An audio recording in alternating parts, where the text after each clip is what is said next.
Bismillahirrahmanirrahim. Alhamdulillahi Rabbil Alamin, wa bihi nasta'inu ala umuri dunya wad-din, wassalatu wassalamu ala ashrafil anbiya'i wal mursalin, Sayyidina Muhammad, wa ala alihi wa sahbihi ajma'in, amma ba'd. Pemirsa yang dirahmati Allah. Berikut ini adalah tulisan dari Kiai Haji Ali Badri yang kami kutip dari akun resmi beliau bernama, Al-Fakir Ali Badri, dengan judul, Menyudahi Konflik Habaib dan Keluarga Wali Songo, bagian 1. Bila dilihat sepertinya beliau akan membuat tulisan berseri seperti pada tulisan-tulisan beliau tentang konflik habaib dengan keluarga Wali Songo. Silahkan disimak pemaparan beliau untuk menyudahi konflik antara habaib dengan keluarga Wali Songo bagian 1 berikut ini.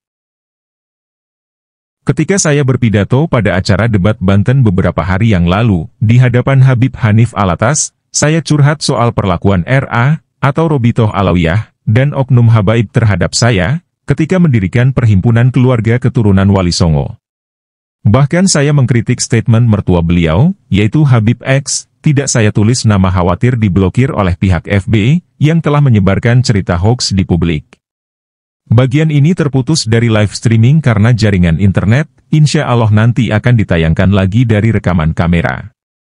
Pas sesi istirahat usai pidato, ada seseorang yang berkata pada Tubagus Imam Ibrahim, ketua panitia.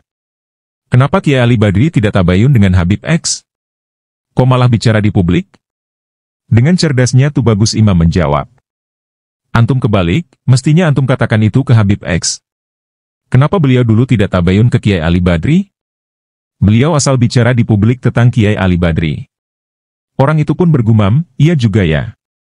Dalam pidato itu juga saya berkata langsung pada Habib Hanif, di hadapan hadirin dan disiarkan live streaming, kurang lebih begini. Lebih jelasnya terkait cerita saya dengan RA bisa dibaca di buku saya Bib. Saya menulis buku isinya mengkritik RA dan oknum habaib, buku itu saya beri judul, Tetap Sayang Habaib, supaya saya tidak dianggap benci habaib. Mengkritik itu bukan berarti benci. Pada sesi istirahat itu juga, Habib Hanif saya persilahkan sholat zuhur di kamar saya menginap di kamar tamu VIP di pesantren tempat acara.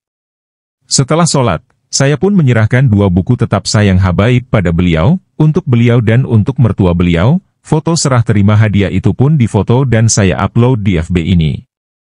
Jawablah jujur wahai teman-teman sekalian, tidak cukupkah itu untuk membuktikan bahwa saya bukan pengecut? Atau bahwa saya tidak takut pada habaib? Selama ini saya berusaha untuk meyakinkan semua pihak, bahwa saya akan bersikap dan berbicara objektif. Saya akan kritik siapapun yang menurut saya salah, baik dari pihak keluarga Wali Songo maupun pihak habaib. Saya juga akan bela siapapun yang benar di antara kedua kelompok itu. Namun di antara pendukung Kiai Imad CS, ada yang menganggap saya melindungi habaib, termasuk dengan menuduh saya membela habaib karena mertua saya Habib. Demikian juga di antara pihak habaib, banyak yang menganggap saya lebih condong pada Kiai Imad CS, karena saya banyak mengkritik RA dan oknum habaib. Padahal saya mengkritik RA dan menjelaskan konflik masa lalu untuk mendudukan persoalan dengan tepat, agar masyarakat mengetahui akar konflik. Ketika ada ungkapan saya yang dianggap marah atau jengkel, saya pun menjelaskan, bahwa marah dan jengkel itu bukan berarti benci. Ketika anak saya nakal, maka saya pun jengkel dan bahkan marah. Apakah berarti saya benci anak saya? Kalau memang menjengkelkan, maka orang paling saleh pun wajar jengkel dan marah, yang penting tidak mengumpat. Ketahuilah, sudah lama saya memiliki kitab Al-Istizadah, sekitar 10 tahun yang lalu, sudah lama saya mendiskusikan kitab itu dengan beberapa kiai. Kalau saya benci habaib, maka sudah sejak lama saya buka aib RA dan leluhur mayoritas Ba'alawi Indonesia dengan mengungkap isi kitab itu. Sekarang saya buka kitab itu, karena sudah dimulai oleh orang-orang Banten, jadi sekalian untuk klarifikasi terhadap banyak klaim habaib yang memang merusak sejarah. Dan kalau saya benci habaib, Ba'alawi, mana mungkin saya menjelaskan kontribusi ulama habaib di hadapan Kiai Imad, sudah viral di YouTube. Ketahuilah, sejak ada keributan nasab Ba'alawi, banyak orang yang berhenti membaca Rotib Al-Haddad. Sebagian mereka kemudian kembali membaca Rotib Al-Haddad setelah mendengar penjelasan saya. Kurang apa saya membela yang benar dari habaib? Gunakanlah logika dan asas praduga tak bersalah wahai kawan. Dan anehnya, sebagian pendukung oknum Habib ada yang sok bijak menasehati saya agar menahan marah, bahkan menganggap saya tidak sabar karena saya membela diri. Sementara ketika dulu saya disalimi oleh oknum habaib, dia pun pura-pura tuli. Jangan sok bijak menasehati saya kalau tidak berani menasehati oknum habaib.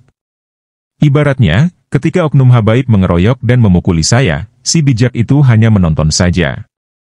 Tapi ketika saya balas memukul untuk membela diri, maka si bijak memegang tangan saya sambil berkata, "Sabar. Apeskan saya." Sekali lagi, gunakan logika dan asas praduga tak bersalah ketika mengamati dan menilai suatu permasalahan.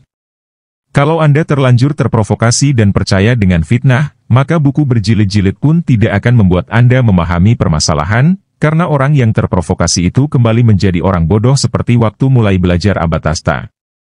Kalau Anda terlanjur percaya dengan fitnah, Ali Badri dulu diusir oleh Sayyid Muhammad Al-Maliki, atau fitnah, Ali Badri itu tukang ngarang nasab, maka sampai kapanpun Anda akan menjadi orang bodoh dan tidak akan pernah memahami masalah ini. Kemudian, apanya yang salah kalau saya sayang habaib atau Ba'alawi? Salah satu nenek saya dari keluarga Al-Qodri Ba'alawi, cucu Sultan Al-Qodriyah Pontianak. Istri pertama saya dari keluarga bin Yahya Ba'alawi, dan saya memiliki 4 anak darinya. Beberapa guru kelas saya ketika di Makkah juga Habib Ba'alawi, bahkan di antara amalan wirid saya adalah susunan ulama Ba'alawi, yaitu Rotib Al-Haddad, Rotib Al-Atos dan wirid As-Sakron. Semua itu saya dapatkan sanadnya dari Sayyid Muhammad Al-Maliki. Banyak yang keberatan dengan judul buku Tetap Sayang Habaib lalu mengatakan, apakah tetap sayang sama Habib yang mulutnya kotor seperti Habib Fulan? Coba ajukan pertanyaan itu pada orang tua yang anaknya nakal, katakan padanya, apakah Anda tetap sayang pada anak semata wayang Anda yang nakal itu? Pasti dia akan bilang, tetap sayang, walaupun sangat jengkel atau sedang sangat marah pada anaknya. Sayang pada anak bukan berarti cuek dengan kenakalannya. Demikian juga sayang habaib, Ba'alawi, bukan berarti membiarkan kesalahan mereka. Sebagaimana Anda sayang anak karena ada hubungan yang kuat, saya pun sayang habaib karena ada hubungan yang kuat. Di antaranya adalah yang telah saya sebutkan tadi, dan pada jilid pertama sudah saya katakan bahwa saya tidak akan membela siapapun karena dia adalah keluarga, mertua atau ipar. Yang benar saya akan katakan benar, yang salah akan saya katakan salah. Ketika saya berkata, hormati keluarga Ba'alawi dan jangan mencaci mereka, karena ulama Nusantara memiliki sanad keguruan pada keluarga mereka. Sebagian orang serta-merta berkata, merekalah yang memulai mencaci, mestinya Ali Badri menasehati Habib Fulan yang mulutnya kotor itu. Fahamilah, dalam metode mengingatkan, yang paling sesuai untuk mengingatkan itu adalah keluarga sendiri agar tidak dianggap tendensius. Makanya saya lebih inten mengingatkan keluarga sendiri daripada keluarga lain, kalau ada Habib yang salah biar ditegur oleh sesama Habib saja. Itu pun bukan berarti saya tidak pernah menasehati atau mengkritik habaib. Apakah tidak cukup kritikan saya pada RA dan oknum habaib dalam buku jilid pertama itu? Selama saya mengikuti komentar netizen terkait konflik ini, banyak yang menyerang saya, bahkan ada yang mengaku keturunan Wali Songo juga, dengan mengatakan, Ali Badri pengecut, bahkan, Ali Badri pengkhianat, karena saya tidak turut membatalkan nasab Ba'alawi. Maka perhatikan beberapa hal berikut ini. Pertama, ketika dulu, tahun 2005, saya disalimi oleh RA dan oknum habaib karena membuka nasab keturunan Wali Songo dan membuat perhimpunan keluarga. Saya tidak pernah mengatasnamakan semua keluarga Wali Songo, padahal ketika itu lembaga saya adalah satu-satunya perhimpunan keluarga Wali Songo yang boleh dikatakan skala internasional, karena anggotanya ada yang dari Malaysia, Thailand, Singapura dan Saudi. Pengurus dan anggota lembaga saya juga bukan tokoh kaleng-kaleng, ada Kiai Haji Fawaid As'ad Situbondo, Sesepuh Pesantren Genggong, Kiai Haji Mutawakil, Kiai Haji Abdul Bar dan Kiai Haji Saiful Islam, Sesepuh Pesantren Koncer Bondowoso yang merupakan alumni Al-Maliki, Kiai Haji Abdul Muiz Tirmidzi, Kiai Haji Fauzi Tirmidzi dan Kiai Haji Maksum Tirmidzi, Kiai Haji TB Fathul Ashim, tuan rumah debat Banten beberapa hari yang lalu, Kiai Haji Hasan Bendakrep Cirebon, Kiai Haji Makruf Amin. Wakil Presiden sekarang, Kiai Haji Mustafa Akil, Kempek Cirebon, Syekh Rohimuddin Nawawi, Dr. Kiai Haji Muhammad Diauddin Surabaya dan lain sebagainya. Jadi, keluarga Wali Songo yang membatalkan nasab Ba'alawi, sama sekali tidak berhak mengatasnamakan semua keturunan Wali Songo.